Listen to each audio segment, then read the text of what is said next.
You tried. You gave. You stayed. Even when everything inside you was screaming to let go. You told yourself, one more message. One more chance. One more day. But days turned into weeks. Weeks into silence. You waited for the call that never came. You hoped for the text that stayed unread. You prayed that maybe, just maybe, she would finally see your worth. But she didn't. And now, you're done. Not because you stopped caring, but because you finally started caring about yourself. And here's the twist. Something strange happens when you stop chasing. Something no one told you about. It's not about her anymore. It's not about revenge. It's about you. The man behind the pain. The soul beneath the silence. And what comes next will redefine everything you thought you knew about strength, love, and letting go. You're not crazy for feeling this way. You're not weak because you cared. You're not broken because it hurts. What you're experiencing right now isn't just heartbreak, it's war. But it's a silent war. A war where there are no bullets, no screaming enemies, just silence. And sometimes, that silence is louder than any battle ever fought. Because in that silence, you're screaming inside. Screaming to be seen, to be valued, to be loved. But no one hears you. Not her. Not the world. Not even the version of you that once believed, if I just hold on a little longer, maybe she'll come around. You weren't chasing her because you were weak. You were chasing her because you believed in effort, in connection, in love that flows both ways. You believed love meant showing up, even when it was hard. You believed that your persistence would eventually prove your worth. But here's the cold, unforgiving truth. Some people don't want love. They want control. They won't meet you halfway. Not because you're unworthy, but because they're incapable of receiving what you give. So you gave more. You texted first. You apologized for things you didn't do. You walked on eggshells just to keep the peace. And with every message you sent, every emotion you withheld, every night you stayed up overthinking what you did wrong, you lost a piece of yourself. Not all at once, but slowly, quietly, tragically. You see, the chasing wasn't love. It was survival. Emotional survival. It was you clinging to a version of reality where your efforts would eventually be rewarded. But she didn't reward them. She got used to them. Your love became a convenience. Your presence became background noise. And your absence, well, it didn't shake her. Not the way you thought it would. Why? Because she knew. She knew you'd always be there. Always waiting. Always hoping. Always available. But deep down, you knew something was wrong. The love you were giving wasn't being returned. The connection you thought you had was one-sided. The hope you carried was slowly turning into self-destruction. And then, something shifted. You stopped chasing, not out of anger, not out of spite, but because you were tired. Tired of breaking your own heart to keep the illusion alive. Tired of sacrificing your peace for someone who wouldn't even meet you with honesty. And this is where Stoicism meets you. Right here. In the aftermath. When you're standing in the middle of emotional rubble, unsure of who you are without the chase. Marcus Aurelius once wrote, "You have power over your mind, not outside events." Realize this, and you will find strength. Let that sink in. You thought your strength came from persistence, from holding on, from loving harder.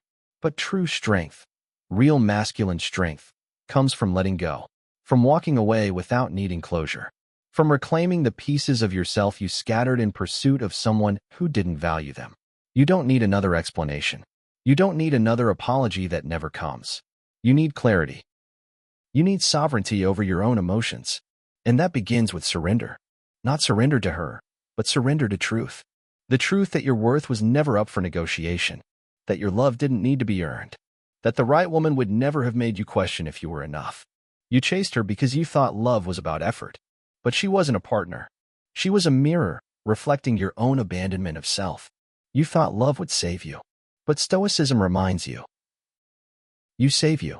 You find strength not by forcing outcomes, but by mastering your reactions, not by proving your value to others, but by knowing your value without needing validation. And now, the war is ending. Not because you won, not because she came back, but because you stopped fighting a battle that was never yours to begin with. You're done. And in that decision, in that quiet, final release, you begin the first chapter of healing. This is not weakness. This is not defeat. This is power. This is the rise of a man who chooses peace over chaos, self-worth over validation, silence over begging to be heard. Welcome to the silent war. It ends When you stop fighting for someone who never fought for you. Let's not pretend. Let's not act like this doesn't hurt. Detachment doesn't feel like peace at first. It feels like death. The moment you stop chasing, the moment you decide to walk away, is not the moment you feel free. It's the moment you feel the weight of everything you were running from crash down all at once. This is the withdrawal phase. And make no mistake, it's real. It's chemical. It's psychological. It's brutal. Because even if the love was one-sided, even if she never truly reciprocated, your body still got used to her. To the dopamine rush every time she texted. To the serotonin boost when she gave you attention. To the oxytocin spike when you were close, even if just for a fleeting moment. That wasn't just love. That was biology. You weren't only emotionally invested. You were chemically hooked. And now, you're detoxing. You deleted the thread. You archived the memories. You promised yourself you wouldn't look back. But your mind still does. Every time your phone lights up, you wonder if it's her. Every quiet moment becomes loud with questions. Did I overreact? Should I have tried harder? Maybe if I just reach out one more time, stop. You're not crazy.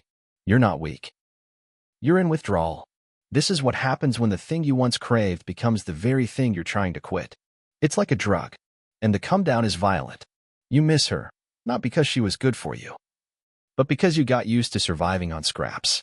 You got used to the highs, even if they always led to lows. You miss the illusion, the potential more than the person. And that's what makes this stage so dangerous. This is where most men relapse. They confuse craving with caring. They mistake discomfort for destiny. But Stoicism teaches us otherwise. Epictetus said, "Freedom is the only worthy goal in life. It is won by disregarding things that lie beyond our control." Her attention is not in your control. Her affection, her actions, her change of heart, none of that belongs to you. What does belong to you is this: your focus, your response, your inner world. You cannot force someone to love you. You cannot beg someone into valuing your presence. You can only choose your own liberation. And right now, even if it doesn't feel like it, that's exactly what you've done. You've chosen your freedom. But here's the paradox. Freedom hurts before it heals. Peace feels like loss at first, because you're letting go of the thing you used to define yourself. You were the guy who texted her good morning, who waited up at night just to hear her voice, who rearranged his world just to fit into hers. Now that identity is gone, and what's left feels like a void. But don't rush to fill it. Don't numb it with distractions, rebounds, or empty conversations. Sit with it.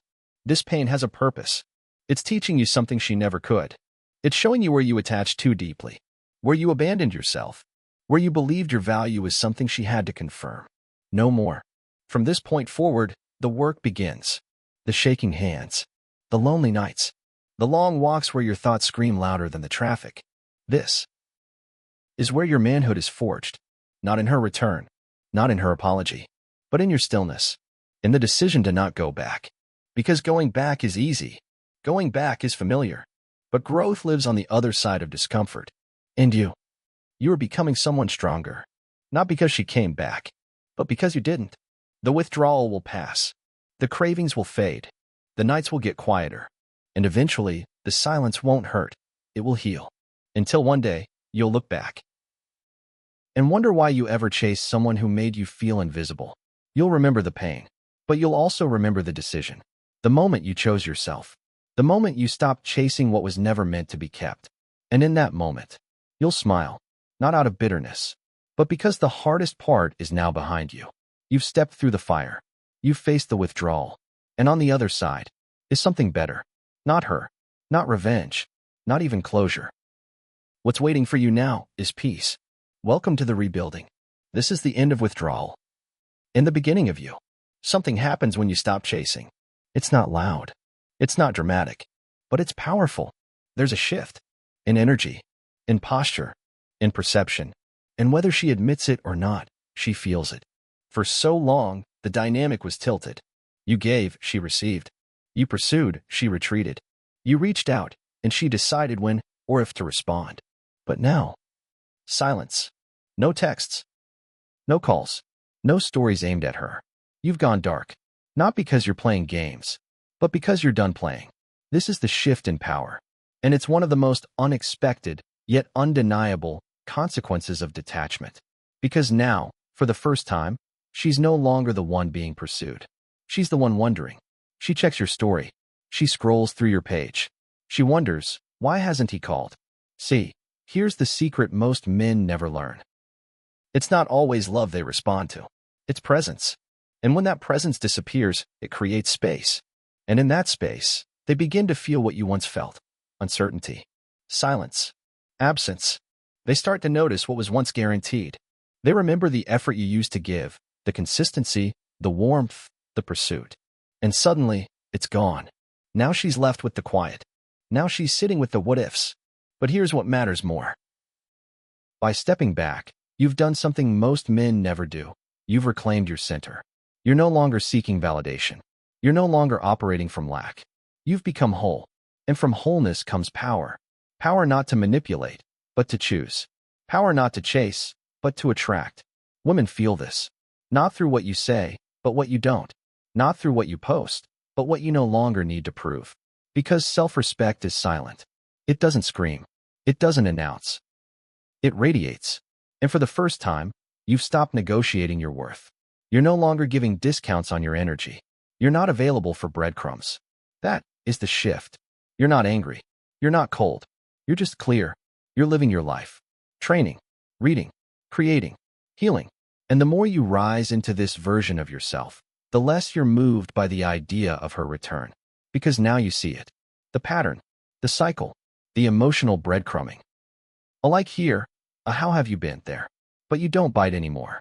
You've tasted peace. And it's better than temporary comfort. Marcus Aurelius once wrote, "The best revenge is not to be like your enemy." You're not trying to make her feel what you felt. You're not mirroring her silence out of pettiness.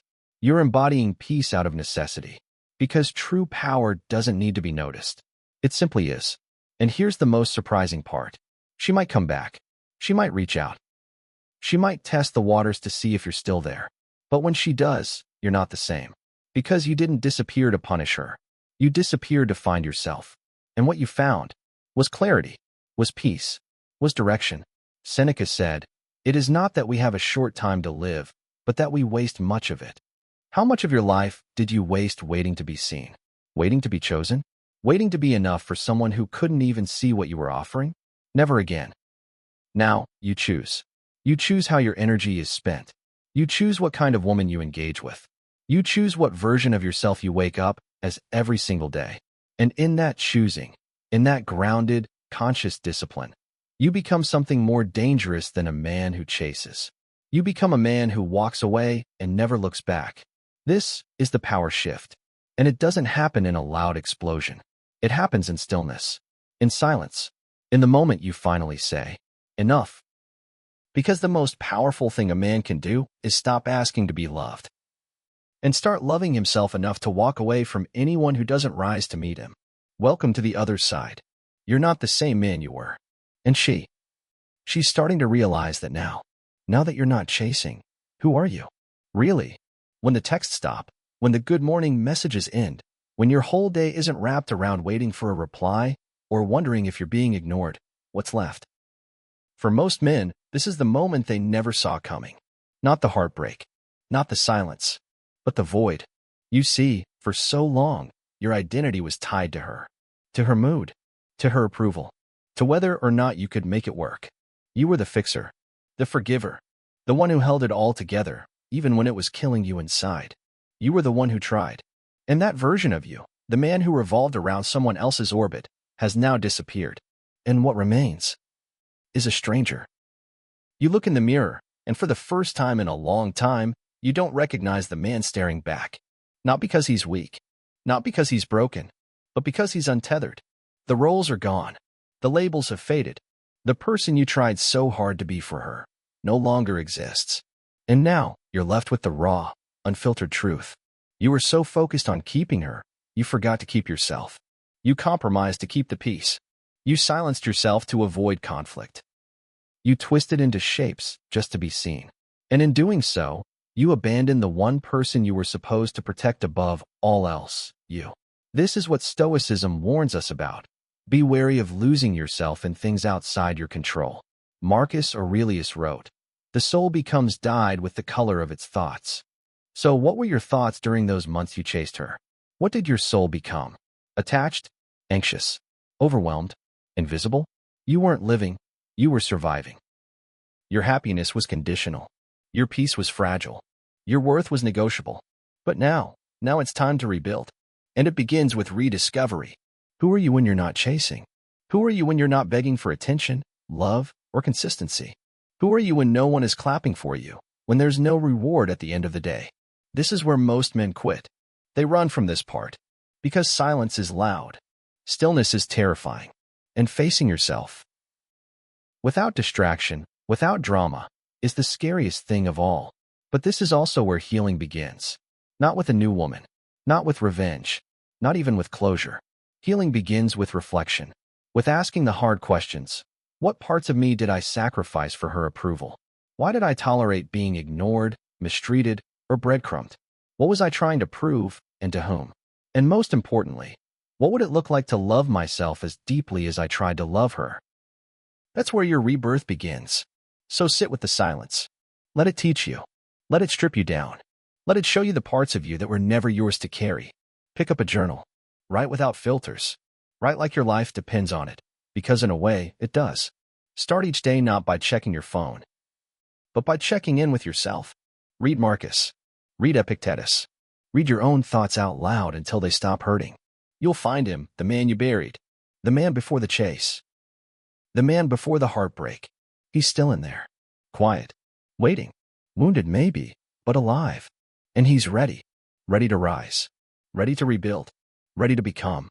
Seneca said, as is a tale, so is life. Not how long it is, but how good it is what matters. So forget the timeline. Forget how long you spent chasing. Forget how long you stayed where you weren't seen. This next chapter isn't about her. It's about you. It's about turning inward, about rising without an audience, about becoming the kind of man who doesn't need anyone to complete him, because he finally completes himself. This is the identity crisis, and it's not a sign of weakness. It's the beginning of awakening. You're not lost. You're not broken. You're just beginning to remember who you were before you forgot yourself for her. Here's the paradox. The moment you stop chasing her is often the moment she starts to notice, to reach out, to feel the absence. But here's the truth most men never prepare for by the time she comes back. You won't need her anymore. That's the paradox of detachment. You let go not to make her miss you. You let go because you missed you. And now, you're starting to feel what peace really is. What silence really sounds like. What it means to wake up without anxiety, without constantly checking your phone, without building your day around someone else's attention. And strangely, this calm is foreign, uncomfortable even, because chaos had become your comfort zone. But now, you're learning to breathe without her, to smile without her, to live without her. And that is what shifts the energy. She feels it, that you're no longer emotionally dependent, no longer orbiting her, no longer playing the part of the man who needed her presence to validate his worth. You see, detachment doesn't mean you stop loving. It means you stop needing. And there is a massive difference between the two. Need is desperate. Need is chaotic. Need is heavy. Love is free. Love is chosen, not begged for. And when you detach, you return to your center. You reconnect with the part of yourself that always existed before her, the man with purpose, with clarity, with direction. Marcus Aurelius said, "Very little is needed to make a happy life. It is all within yourself, in your way of thinking." Now you understand. Happiness was never hiding in her. It was buried in your own thoughts, distorted by longing, blurred by obsession. And now that the fog has lifted, you can see clearly. She might call. She might send that, "Hey stranger," text. She might like your stories, comment on your posts, or even show up where she knows you'll be. But it's not the same anymore. Because you're not the same anymore. You recognize it now, the breadcrumbing, the pattern, the emotional yo-yoing that once kept you hooked. Before, that attention would have pulled you right back in. But now, it feels empty, almost sad. Like watching someone knock on a door you've already closed, locked, and walked away from. Not because you hate her, not because you're bitter, but because you've simply outgrown the game. Detachment has given you emotional freedom. You see through the noise. You recognize your triggers. You no longer move out of impulse. You move with intention. This is emotional sovereignty. And it's rare. It's quiet. But it's powerful. And it doesn't make you cold. It makes you calm. Now, your time is yours again. Your energy is no longer leaking. Your soul is no longer at war. And that self-contained peace, that centered stillness, is what draws others in. Not because you're playing hard to get, but because you finally understand. You are the prize. Let that land. You are the prize. Not because you earn validation.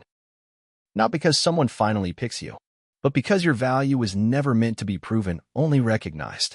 Seneca said, "He is most powerful who has power over himself." And now, you do. You have power over your mind, over your reactions, over the space between stimulus and response. She may still try to return, but the difference is, you're no longer waiting. You're not hoping. You're not watching the door. Because true detachment doesn't fear loss. It understands that what's meant to stay will stay, and what's meant to leave will only make room for something greater. The paradox is this: when you let go of what you thought you needed, you make space for what truly belongs. And more often than not, that isn't her. What belongs to you now is different. It's inner peace, emotional maturity, a code of self-respect that no longer allows anyone to play with your mind or manipulate your worth. You've stopped craving the high. You've stopped chasing the hit. You've stopped selling yourself short for momentary attention. You're becoming whole again. And from wholeness comes clarity. And from clarity comes power. This is the paradox of detachment. You lose nothing. And you gain yourself. And once you have you back, nothing she says, nothing she does, can ever shake that again. So now you've let go. You've detached. You've reclaimed your peace. But the question remains, what kind of man will you be now? Because you can't return to who you were. That version of you, the one who chased, who over-explained, who compromised his peace to keep someone around, is gone. And he's not coming back. This is where you rewrite your identity. This is where you forge a new path. This is where you build your code. The world will not hand you clarity. Women will not reward your good intentions. Validation will not fall into your lap. You must become the man who doesn't wait for these things. You must embody them. That's the Stoic way. Marcus Aurelius once said, "Waste no more time arguing what a good man should be. Be one." This is not about appearing strong. It's about being unshakable. Not emotionless, but emotionally disciplined. Not avoidant, but sovereign. Not arrogant, but principled. Here's the new code of manhood. Simple, clear, uncompromising. Number 1. You never chase someone who makes you feel unworthy. If her affection feels like a prize you must constantly earn, it's not love, it's control. You no longer beg for basic human decency. You do not perform for connection. You choose those who choose you, with clarity, with consistency, with respect. Number 2. You walk away the moment your peace is compromised. Not after the third chance. Not when it becomes unbearable. The first time your soul feels violated, you leave. Not because you're weak, but because your nervous system deserves safety. Your mind deserves rest. Your heart deserves better than confusion. Number 3. You protect your energy like your life depends on it, because it does. Time and energy are your most valuable currencies. Every second you spend explaining your worth to someone who doesn't see it is a second you could have spent building your vision, your body, your legacy. Number 4. You lead with purpose, not desperation. You don't chase women. You chase mastery. You chase excellence. You chase your potential. And from that place of alignment, the right people gravitate toward you. Not because you begged for their presence, but because your presence speaks for itself. Number 5. You replace chasing with choosing. You are not a beggar at the table of intimacy. You are the one who chooses who gets access to your mind, your time, your body, and your soul. If someone disrespects your standards, the door closes. No warnings. No second auditions. No negotiation. You're not angry. You're clear. This is what separates boys from men. Boys seek approval. Men seek alignment. And this clarity, this code, is what makes you dangerous in the best way. You no longer move to be loved. You move because you are rooted in who you are. Your decisions are no longer reactions. They're reflections of your values. You're not chasing women. You're building a life that naturally filters the wrong ones out. That's the beauty of Stoicism. It doesn't teach you to suppress emotion. It teaches you to command it, to understand it, to direct it like fire, useful when controlled, destructive when ignored. Seneca said, "He suffers more than necessary who suffers before it is necessary." You suffered too long, held on too tight, loved too loudly for someone who only heard you when it was convenient. But that's done now. From now on, you're not a slave to attraction. You're a leader of your own life. You've replaced heartbreak with high standards. You've replaced fantasy with focus. You've replaced desperation with discipline. And in doing so, you become the kind of man who no longer asks, "What do I need to do to be enough?" Because now, you know you are. Not in an inflated, ego-driven way, but in the calm, grounded, unshakable presence of a man who has nothing to prove and everything to protect. This is the new code of manhood. Not a script to memorize, a standard to live. You are no longer defined by who wants you. You are defined by what you stand for. And the man who stands for something can never be controlled by someone who doesn't. Welcome to the upgrade. No more chasing. No more begging. No more shrinking. From this point on, you lead. And only those who rise to meet you walk beside you. Here's the final truth. She wasn't the destination. She was the lesson. And her rejection, it wasn't a punishment. It was redirection. You thought the pain was breaking you, but it was introducing you to the real you. The man who existed before the heartbreak, before the confusion, before the self-doubt. The man who got buried beneath apologies, explanations, and efforts that were never reciprocated. The man who forgot how powerful he truly was. But now, you remember, because everything you thought you lost was never yours to begin with. It was borrowed, conditional, temporary. And in that loss, you found something deeper, your purpose. See, it was never about getting her back. It was about getting yourself back. Back to your calling. Back to your mission. Back to the path that has nothing to do with anyone's validation and everything to do with your inner code. Marcus Aurelius said, "Look well into thyself. There is a source of strength which will always spring up if thou wilt always look." That source is inside you, not in her affection, not in her attention, not in her approval. It's in your clarity, your vision, your fire. Now you see the bigger picture. You didn't go through this pain to become bitter. You went through it to become better, sharper, more focused, more deliberate. You were not put on this earth just to love a woman who couldn't love you back. You were not designed just to chase affection and beg to be understood. You were made to build, to lead, to rise. This is the higher purpose. The pain was a portal. It cracked your identity. And from those cracks, a new man emerged. Stronger, wiser, more whole. Because now, your validation comes from execution. Your confidence comes from discipline. Your joy comes from presence, not performance. You're no longer chasing the rush of romance. You're chasing impact, legacy, fulfillment, not for applause, not to prove anyone wrong, but because it's who you are now. And that's the irony. The more you stop needing external things to feel worthy, the more life opens doors you were never meant to knock on in the first place. The right woman? She's not impressed by your pursuit. She's drawn to your peace, your mission, your direction. And even if she doesn't come today, you're not waiting. Because waiting isn't living. And you've wasted enough time. Now, you walk.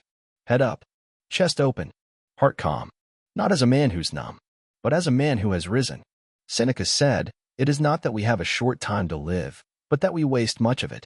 No more wasting time. No more checking your phone, hoping she misses you. No more reliving memories that only hurt you. You've been given the most sacred gift a man can receive, a second chance to become. So use it. Start that business. Write that book. Take care of your body. Get right with your spirit. Cut the dead weight. Build your tribe. Live with intention. Because the truth is, you weren't just meant to survive the heartbreak. You were meant to transcend it, to rise above it, to use it, to fuel the kind of greatness that doesn't just change your life. It changes the lives of everyone who crosses your path. Let the pain purify you. Let it sharpen your vision. Let it be the reason you never settle again. You are no longer a man chasing love. You are a man walking in purpose. And that purpose will bring you peace. The kind that no woman, no mistake, no regret can take away. This is your higher calling. Not to win her back, but to win yourself back. Not to be chosen, but to choose your path. Not to wait for life to hand you something, but to become the man who creates something out of nothing. This isn't about her anymore. It never was. It's about you, your mission, your future. And now, that future is in your hands. She hurt you, not because you were weak, but because you were open. You chased her, not because you were desperate, but because you believed in love. You stayed longer than you should have, not because you lacked options, but because you had heart. And for that, you suffered. Silently. Deeply. Alone. But now, you walk away. Not in bitterness. Not in revenge. But in power. Because you've seen the truth. A man's strength isn't in what he holds on to. It's in what he's willing to let go of. You've let go of the fantasy. You've let go of the false hope. You've let go of the need to be chosen. And in doing that, you've chosen yourself. You are no longer the man who waits. You are no longer the man who begs. You are no longer the man who chases. You are the man who leads. The man who builds. The man who becomes. So now, look in the mirror. Take a breath. And tell yourself what you needed to hear all along. I am enough. I am whole. I am done waiting to be seen. Let this be your turning point. Let this be your rebirth. Let this be the chapter where you stop chasing what hurts you and start becoming what heals you. Comment below. What are you walking away from? Let it be your declaration, your moment of clarity, your line in the sand.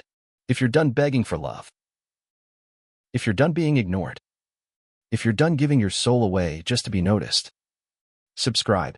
Join the Brotherhood, a space where men rise, where peace replaces pain, where purpose replaces the past. Your new life starts here. Welcome home.